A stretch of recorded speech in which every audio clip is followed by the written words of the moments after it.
Pozdravljeni, čast in veselje mi je, da sem dobil priložnost za predavanje o kohlearni implantaciji. To je pač ena zelo uspešna zgodba, ki se že nadaljuje nekaj desetletij in je tudi v Sloveniji precej dobro razvita. Govoril bom pa o kohlearni implantaciji predvsem pri odraslih, o indikacijah, o operaciji, malo predstavil tudi na primeru rezultate.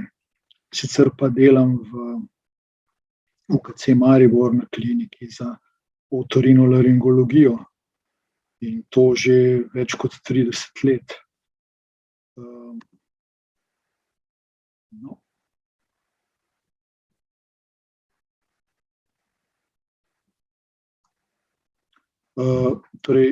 Kohlearni implanti so električne naprave, ki prenašajo slušno senzacijo preko električne stimulacije na slušni živec in s tem nadomestijo funkcijo notranjih dlačnic, ki imajo v bistvu vlogo biološkega mikrofona. Zgodovina kohlearne implantacije je že nekoliko daljša. Najprej je že Volta zaznal, da v draženju ušesa z električnim tokom začuti ene treslaje oziroma neko brnenje v ušesu in potem sta francoska znanstvenika, en je bil kirurg, drug je bil fiziolog, leta 1957 naredila direktno stimulacijo slušnega živca in sicer z eno takole napravico, ki je izgledala takole in to se imenovalo mikrobobine in se je vstavilo v področje senčnice. In nekaj pacientov je bilo operiranih, rezultati so bili bolj skromni. Njuno sodelovanje se je potem prekinilo brez nekega uspešnega nadaljevanja. Velik premik naprej je potem naredil William House, ki je leta 1972 izdelal monokanalni kohlearni implant, in ki ga vidimo na sliki na desni strani. In pa ta implant je pa potem leta 1984 dobil odobritev ameriške agencije, FDA, za proizvodnjo in uporabo na pacientih. To je bilo narejeno tudi potem, ko so nekatere od bolnikov, ki so bili operirani, testirali na neodvisnih klinikah. Od takrat je bilo potem implantiranih več tisoč pacientov, vendar monokanalni implant se v praksi potem ni obdržal na račun tako imenovanega multikanalnega implanta, ki so ga razvijali v večjih centrih, tako v Ameriki kot tudi v Avstraliji in tudi pri naših sosedih na Dunaju, profesor Burjan. Najbolj znano ime oziroma ime, ki je tukaj veliko pripomoglo, pa je bil Graham Clark iz Melbourna, ki je bil zdravnik, ki je imel tudi sam močno naglušnega očeta in že od otroštva si je želel, da bi očetu pomagal in si to zastavil kot eno od nalog, ciljev v svojem življenju, skratka, da bi takim pacientom pomagal. In on je naredil neverjetne stvari, skratka, okrog sebe je formiral ekipo, tim elektroinženirjev, logopedov, tudi seveda zdravnikov in kirurgov, ki so finalno potem leta 1978 izvedli prvo implantacijo multikanalnega implanta in ta operacija je zelo dobro uspela, bila je tudi v medijih zelo opažena. Že predtem je bila cela zadeva v Avstraliji precej opažena, ker je moral za svoj projekt zbrati veliko denarja. No, ta zgodba, da rečem, se nadaljuje še zdaj. Iz tega, kar so potem razvijali v Melbournu, je nastalo podjetje Cochlear in to je trenutno vodilni proizvajalec kohlearnih implantov na svetu. Mislim, da dosega delež, vsaj deleži so bili okrog 70%. Pred približno 10 leti sem imel tudi priložnost biti v Melbournu, kjer nadaljujejo tradicijo zelo kvalitetnega dela in ustvarjanja kohlearnih implantov. Letno, mislim, da so jih vstavili okrog 700 in tam imajo celo, kot vidite, Bionic Ear Lane, se pravi ena od uličic v okolici klinike, kjer je bila tudi izvedena ta prva operacija, ima prav ime po kohlearnem implantu, kar je v angleščini, oziroma on ga imenoval Bionic Ear. No, vsekakor pa se treba zavedati, da pri kohlearnem implantu samo majhno število električno ločenih kanalov prenaša zvok in ima seveda ta naprava svoje omejitve, ki se pokažejo pri poslušanju glasbe in pa pri poslušanju v hrupu, medtem ko pri navadni konverzaciji, pogovoru pa zelo dobro deluje. Pri tem, oziroma pri stimulaciji notranjega ušesa koristimo tako imenovano tonotopsko organiziranost polžka, kar pomeni, da se različne frekvence zaznavajo na različnih delih polža. Tako recimo vemo, da se v bazalnem, začetnem delu polža zaznavajo visoke frekvence, srednje seveda v srednjem in nizke v apikalnem oziroma zgornjem delu polža. No, polž, ki ga vidimo tukaj shematsko, ima približno 2,5 zavoja, v sredini je nekakšno koščeno jedro, v katerem potekajo, pa potem, kjer poteka slušni živec in ta mora biti intakten, če hočemo, da kohlearni implant deluje.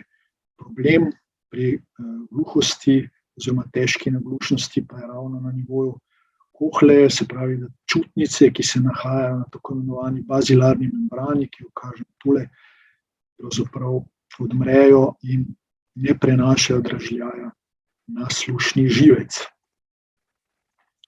Tukaj vidimo na desni sliki polžek v prerezu in tudi vstavljeno elektrodo v njem, kot vidite, ni vstavljena popolnoma do vrha, zato tudi ni nobene potrebe, ker tudi slušni živec ne izhaja povsem z vrha, ampak nekje približno iz sredine.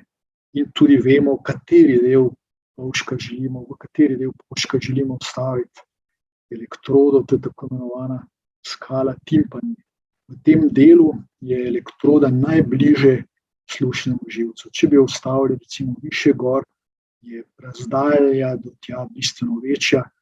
Na ta način potrebujemo večje energije za stimulacijo, pa tudi ločljivost zvoka na ta način je slabša. No, sicer pa je sistem kohlearnega implanta sestavljen iz tako imenovanega govornega procesorja, ki se uporablja za zapis zvoka oziroma tako imenovano transformacijo, se pravi, da akustično informacijo predela v električne impulze in od tam gre potem signal preko kože v notranji del implanta. Se pravi, tu imamo ta zunanji del še in del je pa, se nahaja za uhljem in vmes je koža, tu pa je notranji del implanta, preko katerega gre potem signal v elektrodo, ki je vstavljena v polžka. Implant torej vsebuje sprejemnik, ki ga vidimo tule, potem razne še ostale dele, kot je demodulator in običajno sta 2 ali pa 1 elektroda, ena je referenčna, ena pa gre v polžka. Danes izgleda kohlearni implant nekako takole, to je zadnja generacija. Tule je notranji del, ki ga pacient nikoli v bistvu ne vidi, ampak se vstavi v eno ležišče v kost. Tukaj je tako imenovana referenčna elektroda, to pa je elektrodica, ki gre v notranje uho in je izjemno tanka.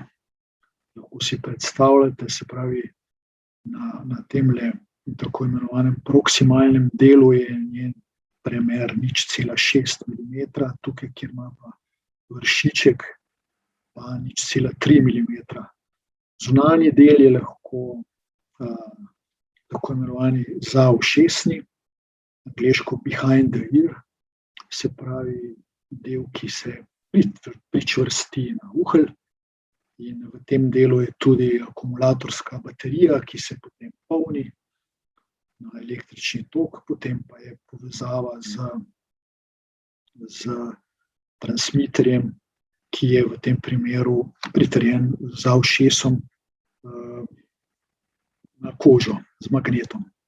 No, pri tej pacientki pa je še druge vrste procesor, ki je, bi rekel, stran od ušesa, angleško off the ear, in ima eno obliko gumba, tako da pri odraslih je ta varianta tudi kar precej priljubljena.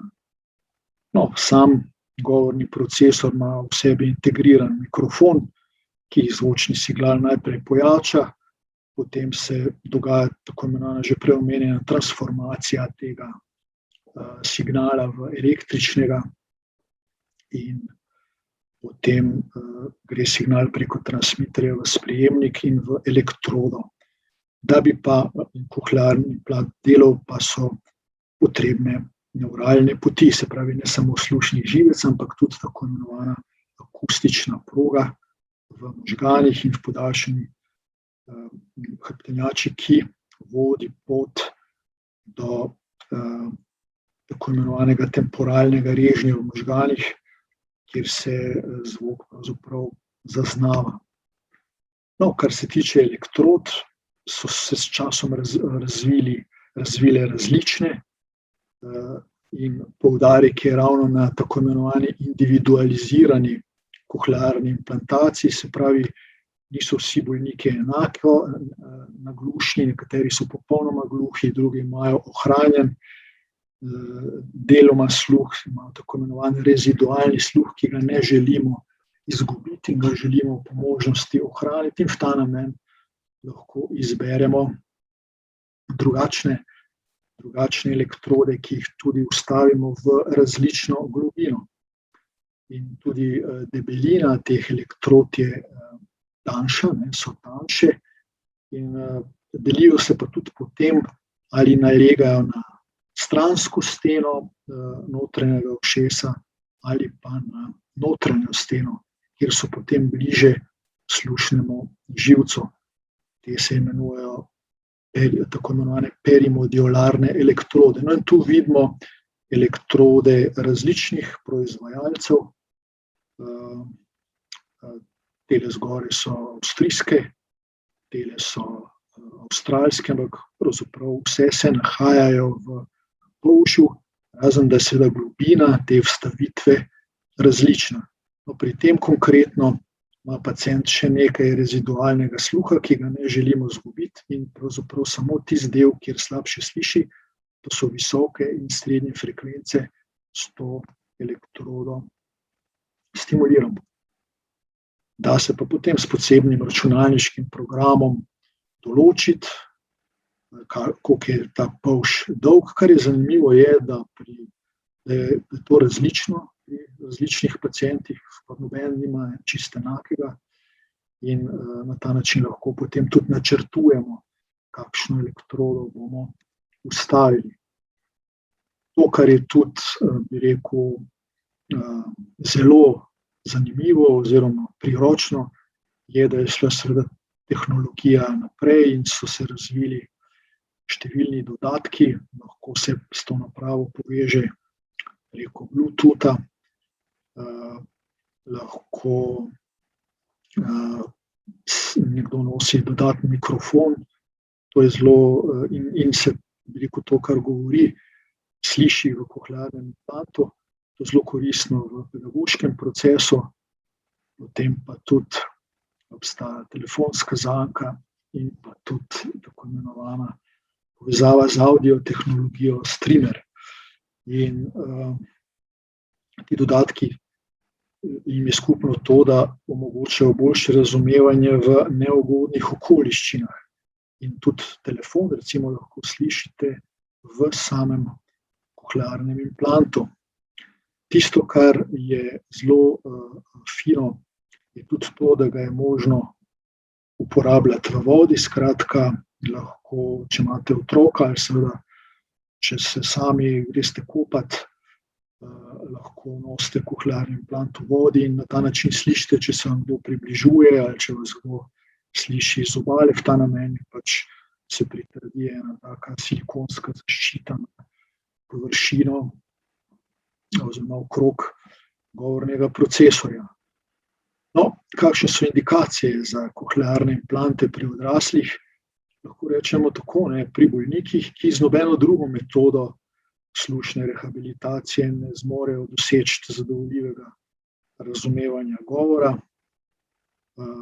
Osnovni pogoj pa je, da deluje slušni živec, ki ga vidimo tlele, se pravi, to je notranje uho, sočutnice v notranjem ušesu in slušni živec potem prenaša ta signal možgansko deblo, kjer se tudi prekriža in gre po akustični progi v senčni režen možganov.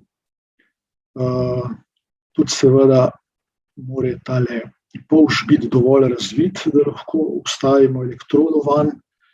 In pa, kar je tudi ni nepomembno, je to, da imamo možnost kasnejše pooperativne rehabilitacije. Se pravi, operacija je en del, ampak rehabilitacija kasneje, se pravi nastavljanje tega implanta in tako imenovani auditorni trening, pa je tudi zelo pomembna. Bolniki, ki so oglušeli postlingualno, se pravi, ko so že imeli razvit govor, imajo tako imenovan akustičen spomin, se pravi, možgani si nekako zapomnijo te signale, ki so jih nekoč dobivali in zaradi tega lahko veliko pridobijo s kohlearno implantacijo. Prognostični dejavniki, ki pa vplivajo, kako je bolnik uspešen, so pa trajanje gluhosti, se pravi krajše, kot je to obdobje, boljši rezultat lahko pričakujemo, potem prisotnost ali pa uporaba rezidualnega sluha in pa seveda tudi kognitivne sposobnosti pacienta. No,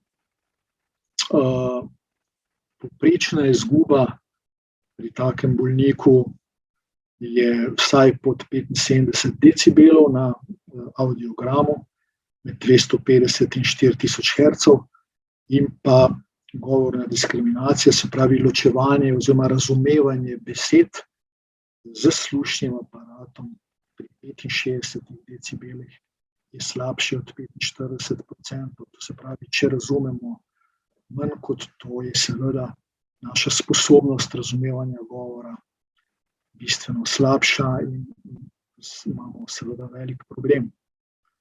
In to bazira deloma tudi na sposobnosti uporabe telefona. Mi lahko telefonske klice razumemo, če eno zložnice razumemo približno 50%. Kaj naredimo v preoperativni obdelavi bolnika, se pravi, na prvem mestu je seveda tako imenovana audiološka obdelava, ravno to, kar sem prej povedal, se pravi, da vidimo, kako pacient sliši, koliko besed razume. Potem naredimo slikovne preiskave, kot so CT, se pravi kompjuterska tomografija in magnetna rezonanca senčnic in tudi možganov. Seveda bolnik večinoma že nosi najmočnejše razpoložljive slušne aparate. Prav tako ga predstavimo psihologu, kjer oceni primernost kandidata in tudi medicinsko ga seveda obdelati treba v tem smislu, če je sposoben za, bi rekel, splošno narkozo, ki traja približno 2 uri. Potem skušamo pa tudi ugotoviti vzroke, ki so privedli do izgube sluha. Pri otrocih je to izredno pomembno, zato da starši vedo načrtovati družino. oziroma da se seznanijo z možnostjo takšne okvare. Pri odraslih pa seveda je tudi pomembno, ali je recimo pacient prebolel meningitis ali imel pač poškodbo, zato da lahko načrtujemo operacijo. No, pri teh slikovnih metodah lahko dobimo takele lepe slikce. To je tako imenovana tridimenzionalna rekonstrukcija. Vidite, da so tukaj rekonstruirali kompletno notranje uho, se pravi ob polžku, ki je res lepo 2,5-krat zavit, tudi predvor notranjega ušesa in 3 polkrožne kanale, in v tem primeru vidimo, da je vse skupaj normalno.